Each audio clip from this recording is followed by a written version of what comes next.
자, 여러분, 중요한 아주 핵심적인 걸 공부할 시간입니다. 심층 인터뷰에 또 인기가 많으신 분이 나오셨는데요. 오늘은 또 이제 최파고 형님께서 날카로운 질문들 해주시면서 매크로에 대한 아이디어 얻어가시면 좋을 것 같습니다. 심층 인터뷰 중소기업 중앙회 성상현 과장님 모시겠습니다. 어서 오세요. 안녕하십니까. 안녕하세요. 네, 오늘 과장님 나오신다고 하니까 찾으시면 굉장히 많으시고 많이 기다리시더라고요. 네, 감사합니다. 네. 아무래도 이게 매크로에 관련해서 요즘 불안감이 좀 있고 궁금증이 많은 시기라서 기대들 많이 하시는 것 같은데요. 오늘 일단 전반적으로 뭐 어떤 내용 좀 준비해 주셨을까요? 제가 올해 상반기를 한번 리뷰를 해보면 올해 상반기는 성장이 부러질 뻔했는데 미국의 재정 확장으로 성장이 살아났다. 그런데 하반기는 어떻게 될 것이냐? 미국의 재정이 그럼 여기서 끝날 것이냐? 아니면 계속 몰아붙여 줄 것이냐? 물론 연준의 통화 긴축과 연준의 금리 인상은 지금 계속 하이어포 롱거를 진행할 걸로 보고 있습니다. 그런데 이 연준의 긴축을 저는 이 미국의 재정 확장이 지금 막아주고 있다고 보고 있고 이 미국의 재정 확장은 2031년까지도 계속 지속될 걸로 보고 있습니다. 대신 그 속도가 빨라졌다가 늘어졌다가 이거를 시장을 봐가면서 조절할 것 같아요. 네. 그래서 그 부분을 좀 오늘 좀 말씀드리려고 하고 있고 그럼 하반기뿐만 아니라 내년에 경기 침체가 오느냐 안 오느냐 오면 저는 경착륙으로 세게 올 것 같고요. 안 오면 안 올 거라 보고 있습니다. 저는 일단 베이스 시나리오는 경기 침체는 계속 이연될 걸로 보고 있고 내년에 연착륙을 보는 뷰들이 좀 있는데 저는 일단 연착륙 가능성보다는 내년에는 경기 침체가 오지 않을 가능성이 크다. 그리고 온다고 하면 미국 정부가 막지 못했을 리스크이기 때문에 경착륙이 심하게 올 것이라고 보고 있습니다. 그거를 오늘 좀 말씀드릴게요. 그럼 일단 시장에서 일단 먼저 주목하고 있는 건 통화정책엔 금리에 관한 부분인데 오늘 과장님 얘기해 주시고 일단 재정정책을 먼저 좀 터치해 주셔야 될 것 같은데 재정정책에 관해서 그럼 좀 깊은 내용 부탁드리겠습니다. 네. 일단 첫 페이지를 한번 좀 말씀을 드릴게요. 올해 제가 아까 말씀드렸던데 미국의 긴축에도 미국의 이렇게 강한 긴축에도 경기가 뜨거웠던 가장 큰 이유가 막대한 재정 지출로 미국의 생산성을 향상시킨 거라고 보고 있습니다. 네. 일단 재정 정책이랑 통화 정책 그리고 금융 정책을 보면 재정 정책은 주로 국내 영향을 많이 주고요. 금융 정책은 전 세계에 영향을 줍니다. 그런데 미국은 지금 금융 긴축, 확장적 재정 정책 이 두 가지를 하고 있어요. 그러면 전 세계를 살리는 게 아니라 자국을 살리는 쪽으로 일단 택한 것 같고 그게 지금 계속 진행될 걸로 보고 있습니다. 그래서 이게 왼쪽에 있는 표가 국내 증권사 이제 애널리스트가 만들었던 표 중에 하나인데 이게 연도별로 월간 단위로 미국의 재정 수지를 추계해 놓은 겁니다. 지금까지 썼던 것들 이게 2020년, 2021년도가 보면 빨간색이랑 노란색 그래프인데 이 부분을 보면 코로나 때문에 엄청나게 많이 재정 지출이 있었거든요. 네. 그런데 2023년도는 사실상으로 우리가 지금 뭐 SBB 사태가 있었지만 뭐 문제가 생겨 없었는데도 불구하고 어마어마하게 지금 재정 지출을 지금 하고 있는 상황이에요.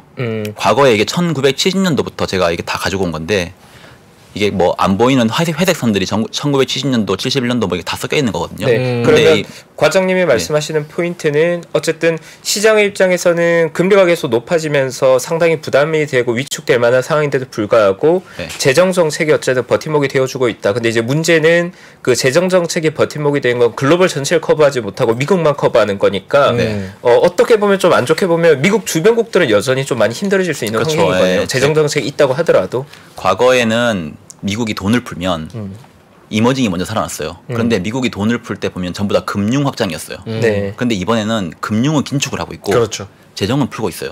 이거는 결국 재정을 푸니까 부채가 발행이 많이 되고 미국 금리가 지금 제대로 안 떨어지는 거잖아요. 그러면 전 세계 자금이 미국으로 들어옵니다.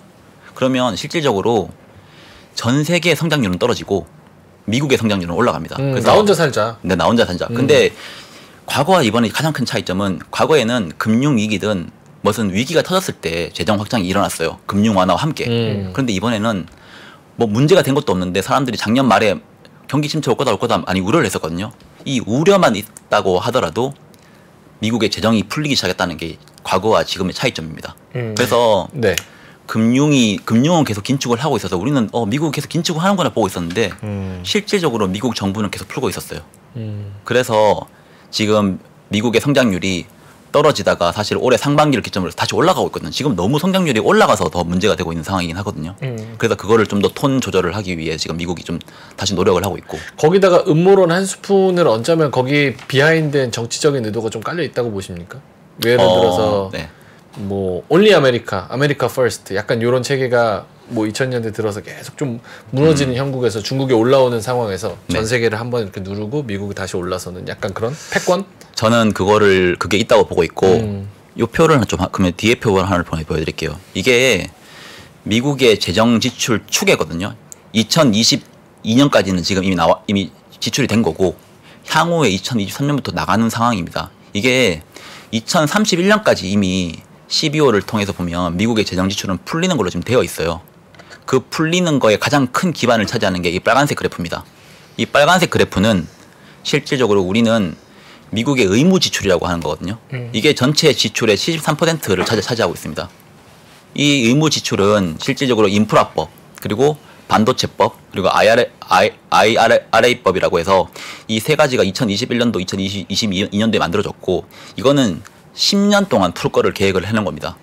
실제로 반도체법이 미국 반도체 쓰지 말고 중국 반도체 쓰지 말고 미국으로 다 가져와서 하자는 거고, 이 인프라법도 미국의 이제 그 건설 그 경기 붐을 일으키겠다는 거고, 그리고 이 IRA법은 그 뭐 인플레 감축 법안으로 만들어진 법이긴 한데 이런 부분들 전부 다 보면 미국의 성장을 살리는 방향으로 지금 풀려 있는 겁니다. 그러니까 IRA가 진짜 웃긴 게 인플레 감축법이잖아요. 근데 네. 내용을 보면 인플레를 감축할 수 있는 요소는 하나도 없어.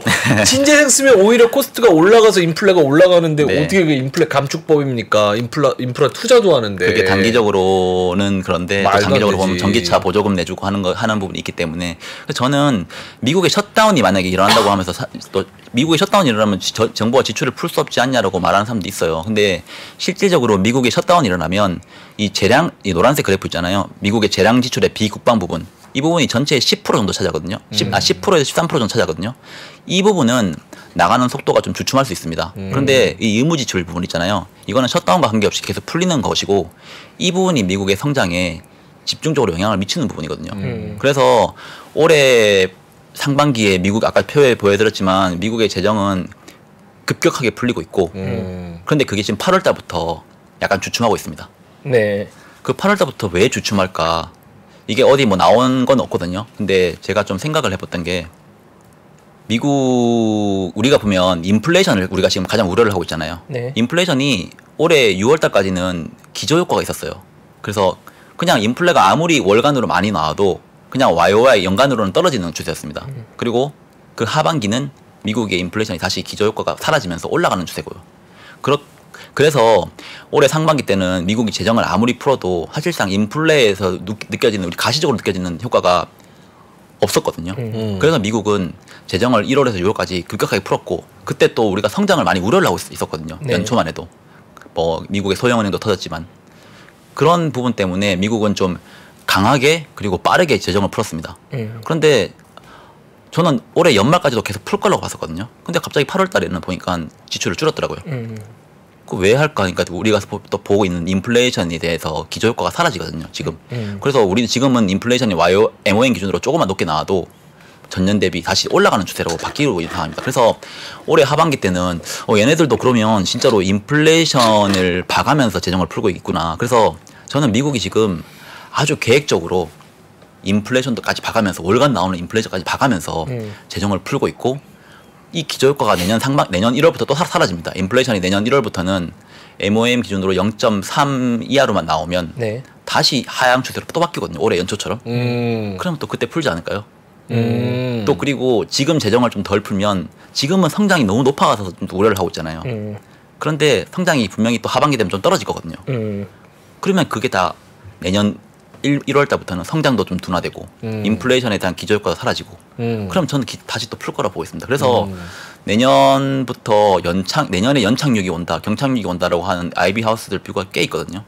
근데 저는 그거 다 틀릴 거라 보고 있습니다. 와 정확하다. 네. 이야 근데- 이게 아이비 어떻게 좀 증권사 저는 입장으로 좀 반박해줘요. 시장의 컨센과는 일단 다른 뷰인 거네요. 시장과 컨센과는 매우 다른 뷰고 네.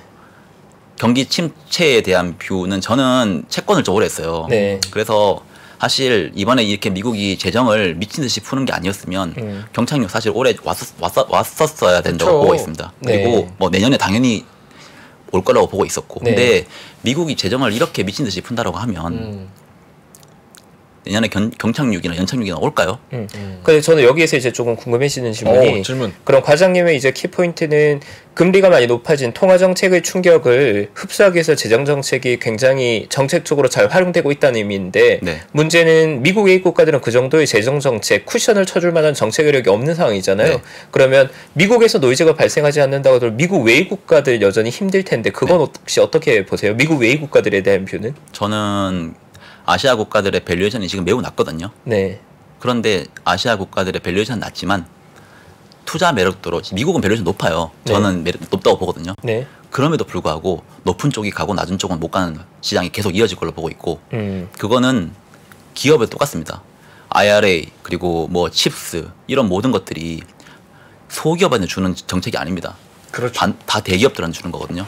근데 대기업들이 결국 미국의 성장을 또 끌어올리잖아요.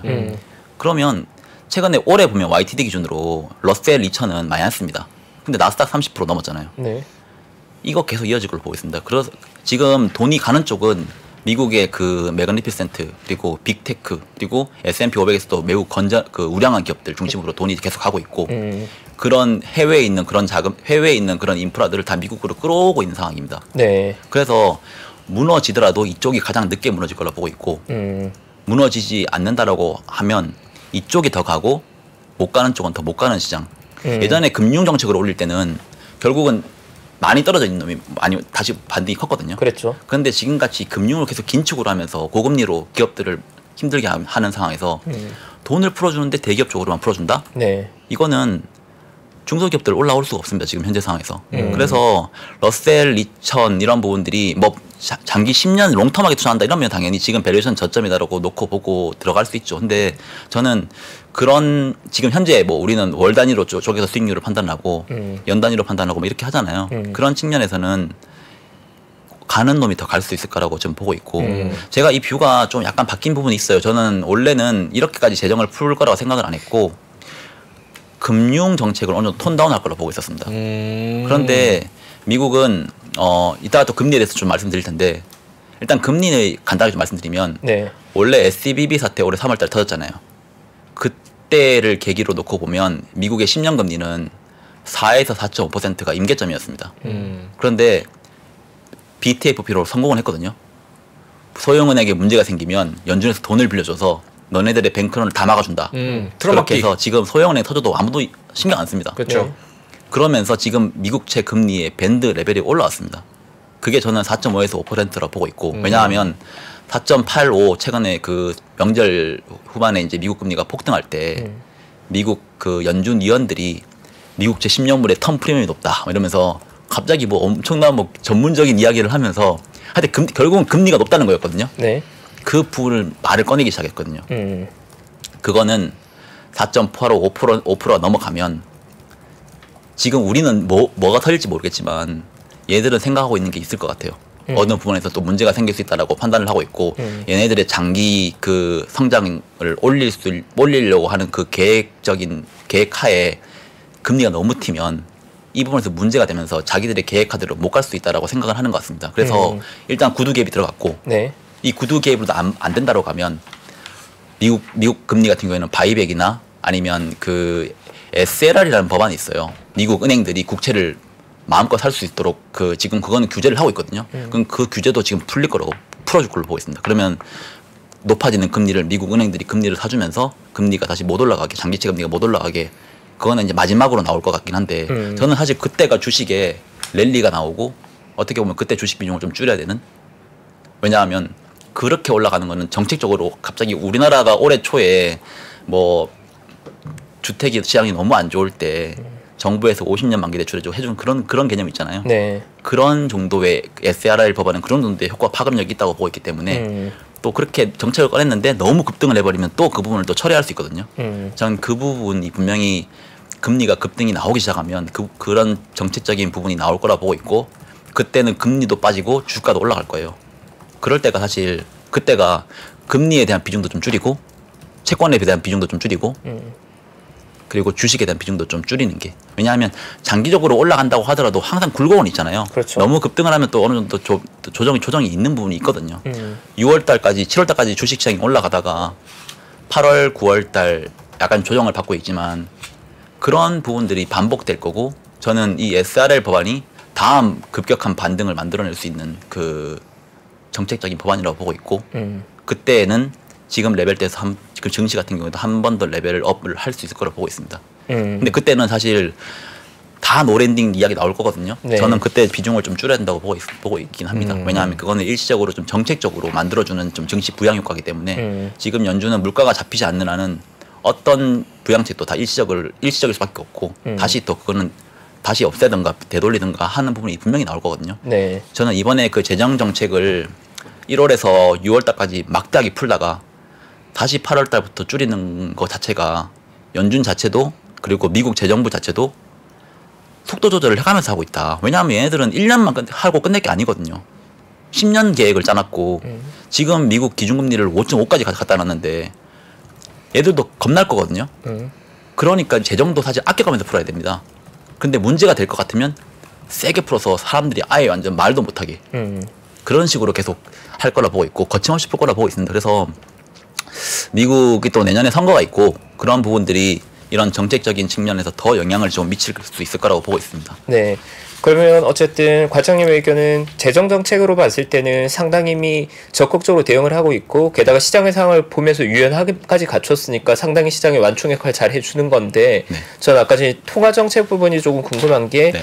지금 시장의 컨센은 어쨌든 10년물의 단기 고점을 거의 확인하고 변곡점에 나올 거라고 보는 비가 더 다수 의견인 것 같거든요. 네. 과장님 관점에서는 금리 레벨이 연준이 원하는 레벨까지 왔는데 여기서 예상바로 좀 튀어서 뭔가 보조 정책인 정책이 나와야 될 정도로 좀 조금 더 고점이 높아질 수 있다고 보시는 관점인지 아니면 변곡점이 다 왔다고 보시는지. 저는 일단 기본적으로 변곡점이 다 왔다라는 주의인데 네. 더 튀잖아요. 네. 그러면 호재라고 보고 있어요. 왜냐하면 네. 튀면 단기간으로 락질일 수 있어요. 왜냐하면 그 시장이 지금 발작을 하니까. 그런데 정책이 나올 거잖아요. 대응 여력이 있다는 거죠. 연준은 대응 여력이 있죠. 아까 제가 말씀드렸던 SLR 법안, 네. 예, 그 SLR 규제 완화. 네. 그 부분이 나오면 미국제 장기채 금리는 급격하게 빠질 수 있습니다. 그게 뭐 다시 저금리로 한다 이런 개념이 아니라 올라가는 금리를 떨어뜨리는 효과가 있고 지금의 미국 10년 금리는 장기적인 평균 수준보다는 매우 높거든요. 그러니까 네. 밸류에이션 메리트가 있어요. 근데 네. 지금 사람들이 전부 다 인플레 두려워하고 그리고 채권 투자를 하는 거에 대해서 채권을 오랫동안 투자하는 사람들은 다 메리트가 있다고 보는데 채권을 이제 좀 안 보고 경제를 많이 보는 사람들은 야, 금리는 장기간 고금리가 될 거다. 그런데 장기 고금리 과연 누구가 원할까요? 그거를 뭐 개인이 원할까요? 연준이 원할까요? 미국 정부가 원할까요? 걔네들도 다 부채 찍어서 지금 나라를 말하고 있는데 저는 그 장기 고금리를 보는 사람들의 뷰도 사실 다 틀릴 거라 보고 있고 그게 뭐 5년 장기 고금리가 간다 이런 것들은 사실 말이 안 된다고 보고 있고 저는 길어봤자 1년이라고 보고 있거든요. 내년까지. 그런데 그러면 결국은 만약에 그게 1년 동안 유지를 하려고 하는데 지금 당장 금리가 튀어준다. 그러면 정책적인 나오면서 그 금리의 상단을 잡아버리거든요. 그러면 모든 게 호재로 빨리 돌아갈 수 있죠. 이게 장기간을 사람을 질질 끌어서 죽여놨다가 그때 올리면 진짜 좁잖아요. 네. 근데 지금 우리가 버틸 수 있는 체력이 있어요. 근데 올라가면 연준의 정책이 나온다라고 하면 잠깐 떨었다가 올라가는 걸로 저는 개인적으로 보고 있고 네. 미국 정부나 미국 연준도 우리가 보지 못하는 어떤 부분을 지금 보고 사실상 미국채 10년물 금리가 4.85까지 뛰었을 때 텀 프리미엄이 높아서 이런 부분들에 대해서는 지금 미국채 금리는 이미 많이 긴축적으로 와 있다라는 구두 개입을 한 것 자체가 저는 그냥 했다고 생각 안 하거든요. 그래서 지금부터는 미국채 10년물은 분명히 메리트가 있는데 한 번 더 튈 수 있습니다. 왜냐하면 딱히 빠질 가능성이 지금 빠질 만한 게 없거든요. 왜냐하면 미국은 계속 동물을 찍어가지고 그걸 계속 돈을 정부의 성장률을 올리기 위해서 지금 풀고 있잖아요. 그렇죠. 이게 무한 반복되는 상황에서 채권이 계속 발행이 되는데 아파트가 계속 공급이 되는데 아파트 가격이 그냥 계속 올라갈 수 있겠어요? 그래서 지금 근데 결국은 미국은 돈을 찍어서 성장을 올리게 한 거고 이거를 무한 반복할 거기 때문에 결국은 성장이 올라가면 이 모든 것들이 다 해결되거든요. 그리고 나중에 물가가 어느 정도 빠지면 다시 이런 부분에 대해서는 정책적으로 다 얘들은 낮출 수 있다고 생각을 하고 있기 때문에 현재 상황에서는 10년물이 어느 정도 피크가 왔다고 보고 있지만 한 번 더 튈 수가 있다. 대신 한 번 더 튀면 그거는 증시의 악재가 아니라 호재다 정도로 저는 뭐 정리를 좀 하고 싶고요. 그럼 결론적으로 봤을 때 연준이 원하는 레벨은 지금 정도면 충분히 긴축적인데 금리 상승의 추세가 너무 추세가 되어 있으니까 현재 상황 봤을 때는 통제를 약간 벗어나 튈 수 있는데 그것 때문에 만약에 시장이 겁을 먹어서 빠지면 과장님 관점에서는 매수 기회다. 네, 좋습니다. 이게 가장 큰 이유가 아주 좋은 아이디어. 네. 아주 좋은 아이디어. 네. 가장 큰 이유가 있어요. 이게 요 페이지 좀 한번 보여주시면 네. 저는 일단 미국의 멀티플 조정이 금리 조정이거든요. 금리 조정이 지금 지금 마무리됐다고 보고 있고 이제 실적으로 좀 봐야 되는데 미국 S&P 500 EPS 컨센서스 있잖아요. 네. 이거는 어디 있는 그래프는 아닌데 제가 EPS 스프레드라는 걸로 하나 만들어봤는데 현재 지금 트레일링이 현재 나오고 있는 실적입니다. 1년치 실적. 그런데 현재 나오고 있는 실적보다 향후 미래 1년 실적이 차이가 이 파란색 그래프가 커지면 증시가 항상 우상향을 했습니다. 금리의 멀티플 조정이 끝났다라는 가정하에. 네. 그런데 이 파란색 그래프가 지금 올해 2분기를 기점으로 올라오고 있어요. 근데 원래는 증시도 더 올라갈 수 있었는데 이제 8월 달부터 금리가 너무 빠르게 급등을 하니까 시장 자체가 좀 충격을 좀 먹고 있었거든요. 네. 근데 그 부분이 어느 정도 마무리됐다라고 하면 결국은 다시 실적으로 관심을 가질 가능성이 높다고 보고 있습니다. 그러면 증시 자체는 이 부분에서 다시 우상향을 할 가능성이 있다고 보고 있고 그런 부분에서 만약에 추가적인 멀티플 조정이 조금 있다라고 하면 저는 그때는 매수 기회라고. 왜냐하면 무한정 금리가 올라갈 수 있다고 보지 않거든요. 그래서 그런 관점에서 일단 실적 측면으로 관심은 이동하고 있고 그 컨센서스는 지금 무상향을 하고 있다. 그래서 미국 S&P 500도 마지막으로 이제 그 좀 더 상승할 수 있는 여력이 저는 있다고 보고 있습니다. 하단은 좀 탄탄하다고 보시는 거고. 네. 네. 그러면 지금 당장은 하단이 탄탄하다고 보고 있습니다. 네. 근데 이 미국의 재정 정책이 먹히지 않는 시기가 오면 이 모든 게 다 오그라집니다. 먹히지 않는다라고 하는 거는 부채를 풀려고 금리를 이제 채권을 발행을 하는데 아무도 안 사줘요. 그리고 달러가 폭락을 합니다. 지금 약간 그런 상황 아니에요? 지금은 그러니까 세일즈하러 막 이곳저곳 왔다 갔다 하는 거잖아요. 지금 금리는 올라가는데 달러가 강세되잖아요. 네. 현재 그 달러가 무너지지 않거든요. 이게 통화의 패권이라는 게 이래서 무섭거든요. 뭐 아르헨티나 이런 나라들은 무제한 부채를 찍잖아요. 통화 박살납니다. 그러면 나라가 박살나는 거죠. 이미 박살났죠. 네. 근데 미국은 부채를 찍어서 금리가 올라가니까 뭐 채권을 받아주는 수요는 아직까지 좀 적은 것 같아요. 근데 달러가 강세가 됩니다. 금리가 높으니까. 이 환율 자체가 모든 것 금리에 영향을 받거든요. 네. 어느 정도 수준. 왜냐하면 금리에 인플레도 있지만 성장 부분이 분명히 영향을 미치고 있기 때문에. 근데 미국의 달러는 지금 강하기 때문에 이게 모든 게 다 지금 돌아갈 수 있는 상황이고 미국의 달러가 무너지면 모든 게 무너지겠죠. 네. 돈을 푸는데 달러가 무너져. 네. 금리는 올라가. 네. 그러니까 완전 삼중 악재로 만약에 그렇게 일어난다고 하면 미국의 재정을 마음대로 풀 수 있을까요? 그래서 저는 미국의 GDP 성장률이 받치는 하는 미국의 재정 적자 그리고 재정 부양은 계속 될 수 있다고 지금 보고 있는 입장이긴 하거든요. 그래서 제가 매일매일 움직이는 환율과 그리고 매달 나오는 재정 부양책 그리고 뭐 FMC 이거를 챙겨보면서 복합적으로 지금 돌아가는 금융시장에서 좀 대응을 잘 해야 될 것 같아요. 근데 지금 제가 당장 드는 생각은 미국의 고금리라고 할지라도 정부는 재정을 풀 거고 지금 잠깐 주춤하고 있는 거는 미국이 물가 때문에 재정을 덜 풀고 있는 것뿐이지 물가가 기저효과가 사라진다? 그러면 다시 재정을 풀 거고 모든 사람들이 보고 있는 경착륙과 리세션 이런 것들은 지금 당장 오지 않을 것이다. 네. 그래서 특히나 거기에 대선이라는 정치적 변수까지 포함하면 어떻게든 살리려고 할 거예요. 어떻게든 이거 그냥 죽은 사람 심폐소생하면서. 근데 그거 알죠? 너무 많이 돈을 풀다 보면 나중에 본인이 뒷감당이 안 될 수가 있어요. 처음에는 회사가 돈이 잘 융통될 때는 돈 빌려와서 뭐 계속 투자를 하면 돌아가잖아요. 근데 갑자기 돈이 이제 융통이 안 될 때가 있어요. 그러면 그게 기본적으로 기업들이 흑자도산이든 뭐든 도산을 하거든요. 나라도 똑같습니다. 그래서 그 부분이 저는 매우 중요하다고 보이고. 자, 여기서 사실 저에게 주어진 시간이 6분밖에 없어서 저는 체크해야 될 것 같은 게 그럼 과장님은 어쨌든 베이스 시나리오는 통화정책이 시장에 대한 프레셔가 굉장히 강한 상황이지만 재정정책 여력이 있고 통화정책의 어쨌든 여력이 있기 때문에 경찰 가능성은 낮은데 그건 어쨌든 베이스 시나리오고 좋은 시나리오인 거잖아요. 그럼 그게 한 뭐 7, 80% 된다면 안 좋아지는 워스트 케이스 20-30%의 케이스에 대해서 조금 더 구체적으로 설명해 주시면 덜 불안할 것 같거든요. 네네. 네, 제가 만약에 쇼크 오면 아주 강하게 올 것 같다고 말씀하시는 네. 게 왜 그렇게 보시는지. 쇼크가 그래도 제가 월스트 케이스라고 해서 한 페이지를 좀 준비를 했거든요. 네. 일단 실물 경제는 고금리에 취약합니다. 네. 내년에 하이힐드, 상환연봉은 다 위험하거든요. 근데 그 부분들을 미국은 막으려고 할 텐데 그 부분들을 막지 못했을 때 어떤 쇼크가 발생하는지 좀 말씀드릴게요. 베스트 케이스, 워스트 케이스를 가지고 왔는데 워스트 케이스는 미국이 하이어 포 롱거 정책을 유지를 하고 싶은데도 불구하고 이게 안 먹히는 시기거든요. 네. 미국은 고금리를 계속 유지를 하고 싶어요. 그런데 실물 경제가 부러지면서 금리를 인하해야 되는 시기가 발생할 수 있습니다. 보통 물가가 잡히고 난 뒤에 금리를 인하하는 거는 가장 베스트 시나리오거든요. 그런데 금리를 인하하고 싶지 않은데 인하를 하는 상황이 발생을 하면 그건 워스트 케이스예요. 근데 우리가 그걸 뭘 보고 판단을 해야 되냐면 미국채 1개월 금리 매일매일 움직이거든요. 미국채 1개월 금리가 영레포 금리라는 게 있어요. 이거는 미국의 기준금리 그 하단보다 5bp 정도 낮거든요.